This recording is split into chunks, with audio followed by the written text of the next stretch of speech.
Šių 2024 metų Rietavos savivaldybės biudžete 16 milijonų eurų. Tiek numatyta skirti pagrindinėms savivaldybės kuruojamoms sritims – ugdymui ir švietimui, savivaldos funkcijoms, sveikatai ir socialiniai paramai bei europinių ir kitų projektų gyvendinimui. O dabar apie viską iš eilės. Beveik pusė savo biudžeto Rietavos savivaldybė skiria svarbiai visuomenės ugdymo programai. Jai numatyta daugiau nei 8 milijonai eurų. Šiomis lėšomis bus keliami pedagogų ir kitų švietimo įstaigų darbuotojų atlyginimai ir gerinamos jų darbo sąlygos. Taip pat bus finansuojama 1000-mečio mokyklos programa, lėšos bus skiriamos ir inovatyvioms ugdymo priemonėms įsigyti. Šiemet daugiau finansavimo sulauks sporto klubai, kurių treneriai galės būti įdarbinti. Vien šioms reikmėms skiriama beveik 40 000 eurų.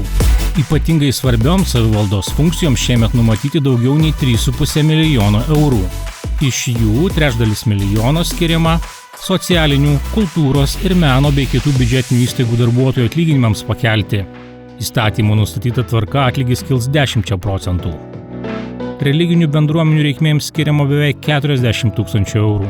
Tai lėšos, kurios iš dalies padengs bažnyčių pastatų remontą. Savivaldybė šiemet skirs lėšų nevyriausybinėms organizacijoms bei suaugusiųjų neformaliajam švietimui finansuoti. Kiekviena Rietavos seniūnija savo funkcijoms vykdyti šiemet gaus 10% didesnį finansavimą nei pernai. Dar viena svarbi sritis – sveikata ir socialinė parama. Jai numatyta daugiau kaip 1,3 milijono eurų. Nepasiturintiems gyventojams šiemet bus skirta beveik 700 000 eurų. Senelių globos namai, vaikų dienos centrai, neįgaliųjų organizacijos sulauks 150 000 eurų palaikymo iš savivaldybės. Dar vienas sritis gerinsianti rietaviškių gyvenimą – tai įvairūs taip pat ir ES projektai.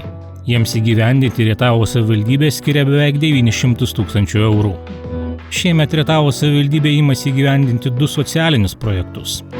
Tai perėjimas nuo institucinės globos prie bendruomeninių paslaugų sostinės regione, vidurio ir vakarų Lietuvos regione bei apsaugoto būsto įsigijimas ir įrengimas Rietavos savivaldybėje. Gerės ikimokyklinio ugdymo infrastruktūra lopšelyje darželyje, Lauryno Ivinskio gimnazijos pastatas bus pritaikytas neįgaliesiems. Planuojama atnaujinti savivaldybės administracijos pastatą.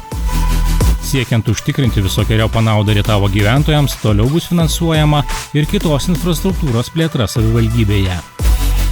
Išsamiau su Rietavos savivaldybės biudžeto projektu galite susipažinti svetainėje rietavas.lt.